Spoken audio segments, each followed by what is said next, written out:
नमस्कार, मैं शिशुपुरा धुले यहाँ से बोल रहा हूँ। अभी तक आपको हमने जो बच्चा दत्तक लेने की जो प्रक्रिया है, उसके बारे में हम लोगों ने आपको बताया था। इन बच्चों के लिए उनके किस्मत में नहीं होगा, वो हम लोग उनको देंगे, ज़रूर देंगे। आपके माध्यम से ही हम लोग बच्चों को प्यार मोहब्बत दे सकते हैं। तो ये जो वीडियो बना रहा हूँ, ये इसलिए बना रहा हूँ कि आपको अगर बच्चा दत्तक लेना है, तो आपको सबसे पहले आपको हमने बताया है कि कारा पे रजिस्ट्रेशन करना होता है, फिर डॉक्यूमेंट्स अपलोड करना होता है और उसके बाद में आपका होम स्टडी होता है। और होम स्टडी होने के बाद में आपको आपका वेटिंग में रहते हैं आप, और उसके बाद में आपको बच्चा रेफरल होता है। यहाँ तक हम लोगों ने वीडियो के माध्यम से आपको समझाने की कोशिश की है। तो ये रेफरल होने के बाद में आपको बच्चा आपके कस्टडी में आता है। तो कस्टडी में आने के बाद में आगे का क्या प्रोसेस है, उसके लिए हमें बहुत सारे फ़ोन आते हैं, इसलिए आगे हम लोग वीडियो बना रहे हैं। क्या आप जानते हैं कि आगे का क्या प्रोसेस है? अगर आप जानते हैं तो कमेंट्स बॉक्स में लिखिए, अगर नहीं जानते हैं तो हम लोग जो वीडियो बना रहे हैं उसको पूरा देखिए, अंत तक देखिए, ताकि आपको समझ में आए कि आगे क्या प्रोसेस होती है। तो ये सब ऑनलाइन रजिस्ट्रेशन होने के बाद में जब बच्चा आपके कस्टडी में दत्तक के लिए मिलता है, तो जिस दिन आप बच्चे को घर पर लाते हैं, उसके बाद में 1 महीने में आपको जो वहाँ का जो मेहरबान न्यायालय है, वहाँ पर आपका इंटरव्यू होता है और आपको कोर्ट की तरफ से एक अंतिम आदेश प्राप्त होता है और उसके ज़रिए से ही बर्थ सर्टिफ़िकेट, जो जन्म का दाखला होता है, वो आपके नाम से मिलता है। और उसके बाद में जो फ़ॉलो-अप्स रिपोर्ट होता है, ये सबसे एडॉप्शन में सबसे ज़रूरी चीज़ है।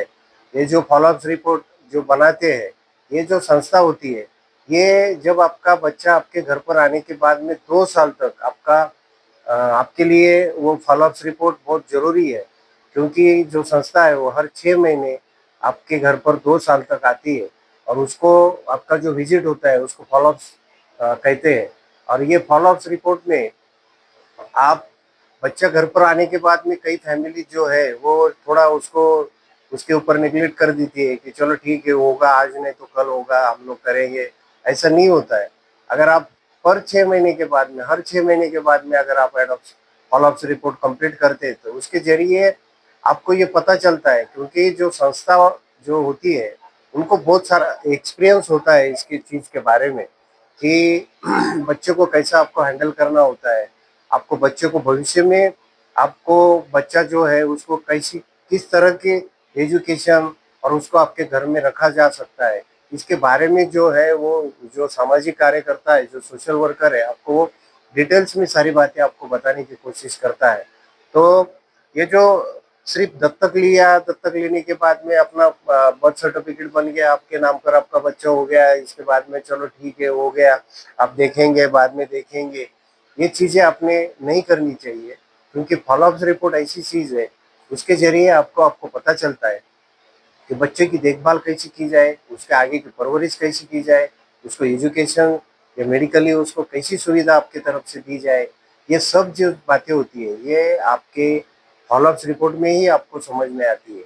और फ़ॉलो-अप्स रिपोर्ट जो होता है, वो हर 6 महीने में 2 साल तक आपके घर पर संस्था, जिस संस्था से आपने नाम रजिस्ट्रेशन किया है, वो संस्था जिस जिस डिस्ट्रिक्ट में आपने नाम रजिस्ट्रेशन किया होता है, वो संस्था के प्रतिनिधि आपके घर पर आते हैं। उनको कोऑपरेशन करना, उनको मदद करना, ये आपकी ज़िम्मेदारी है। नहीं तो वो बच्चे जो होते हैं, ये बच्चे हमारी संस्था में रहते ही हम लोग उनको लाड-प्यार, जितना उनकी ज़रूरी चीज़ें हैं, वो देने की बहुत सारी कोशिश करते हैं। लेकिन पेरेंट्स के पास में ये बच्चा आने के बाद में ज़्यादा ही लाड-प्यार की वजह से उनकी जो ज़रूरतें हैं, वो ज़्यादा ही ये एग्रेसिव होने के बाद में ये बच्चे उनको माँ-बाप को थोड़ा बहुत तकलीफ़ देते हैं। और कई फैमिलीज़ में ऐसा नहीं होता है। कई कई छोटे-मोटे जो फैमिलीज़ होती है, उनके अंदर ये दिखाई देता है। फिर वो जिस संस्था से बच्चा लाया है, उनसे वो कॉन्टैक्ट करते हैं कि सर, हमारा ये बच्चा हमारी बात नहीं मानता है। ये ज़्यादा से करके ये 13 और 14 साल की उम्र में ये बच्चे बहुत परेशानी, नटखटपना जो होता है उनके अंदर होता है। और नटखटपना तो हर एक बच्चे के अंदर हो तो लीला होनी ही चाहिए, क्योंकि बच्चे अगर नटखटपना नहीं करेंगे तो उसको बच्चे नहीं कहलाएँगे। और दूसरी बात ये है कि हर चीज़ के पीछे एक कोई भी चीज़ के पीछे एक दायरा होता है। उसके दायरे के बाहर अगर ये बच्चे जा रहे हैं, तो कृपया करके उन बच्चों को जिस दिन से आप लाते हो, छोटे बच्चे में आपको कोई गुंजाइश नज़र नहीं आएगी शुरुआत में, लेकिन जैसे-जैसे ये बच्चे बड़े होते हैं, माँ-बाप के प्यार की वजह से ये बच्चे उनको परेशान करना शुरू कर देते हैं। ऐसे हालात में संयम रखकर संस्था से आपको संवाद करना होता है और उसके बाद में वो बच्चे को ठीक तरीके से उसको जो रास्ता है, उसका सही रास्ता है, उसमें लाने के लिए ये जो फ़ॉलो-अप्स रिपोर्ट है, ये बहुत ज़रूरी चीज़ है। इसलिए ये हर 6 महीने में 2 साल तक जो संस्था के प्रतिनिधि आएँगे, उनको ये बताओ कि ये बच्चा ऐसा है, वैसा है, ये कर रहा है, वो कर रहा है, ताकि उसमें से कोई आपको हल निकल सके और आपको अच्छी तरीके से उसका गाइडेंस मिल सके। और इसमें जो बच्चा है 13 और 14 साल के अंदर भीतर में जब वो प्रवेश करता है, उस वक़्त आपको दत्तक पालक को बहुत सारी परेशानी, जैसे हमारी संस्था के भी बच्चे हैं, उनको भी उनके भी पेरेंट्स के भी फ़ोन आते हैं। जैसे बहुत सारे फैमिली है, वहाँ पर जाके हम लोगों को ये बच्चों को समझाना पड़ता है, उनका काउंसलिंग करना पड़ता है, उसको समझाना पड़ता है। तो ये सब चीज़ें अगर शुरुआत के दिनों में से ही अगर आप लोग उसको अच्छी तरीके से देखभाल करने की कोशिश करेंगे, उसकी जो हर चीज़ जो माँगता है, तो उसको अगर अच्छी चीज़ है, तो उसको ज़रूर दीजिए। लेकिन वो बार-बार वही चीज़ जो है, जैसे आप सबसे ज़्यादा इस अभी जो ये चल रहा है, ये जो ट्रेंड हो रहा है कि मोबाइल मोबाइल आपको उस बच्चे के मोबाइल बच्चे को देना ही नहीं चाहिए, ताकि बच्चे को मोबाइल देने के बाद में वो बच्चा अगर आपने एक बार उसको प्यार से दिया, तो वो दोबारा माँगेगा, दोबारा नहीं दिया, तिबारा तो आपको परेशान करेगा। उसके लिए आपको ये समझदारी की बात होती है। तो हर चीज़ ये फ़ॉलो-अप्स रिपोर्ट में आपको पता चलती है और संस्था को भी पता चलती है कि ये बच्चा किस हालत में गुज़र रहा है, किस हालात में इसको अच्छी तरीके से काउंसलिंग करके बच्चे को वापस एडॉप्शन फ्लो में लाना पड़ता है। नहीं तो बहुत सारे ऐसे बच्चे हैं, एडॉप्शन फ्लो में लाने के बाद में, एडॉप्शन होने के बाद में उनकी उम्र के हिसाब से उनको फिर से संस्था में दाखिल करना पड़ता है और बहुत सारा फैमिलीज़ को परेशानियों का सामना झेलना पड़ता है। उससे अच्छा अगर आप जिस दिन से बच्चा अपनी कस्टडी में लाते हो, तो उस बच्चे को आपको प्यार से उसकी देखभाल भी करना है। उसको घर में से अगर माँ है, पिताजी है, उनमें से एक घर में से एक आदमी ने उसके ऊपर थोड़ा बहुत डाँट भी लगाना चाहिए, उसको प्यार भी करना चाहिए। हम लोग ये नहीं कहते हैं कि सभी बच्चों में ये प्रॉब्लम्स आते हैं, लेकिन बहुत सारे बच्चों में ये प्रॉब्लम आते हैं।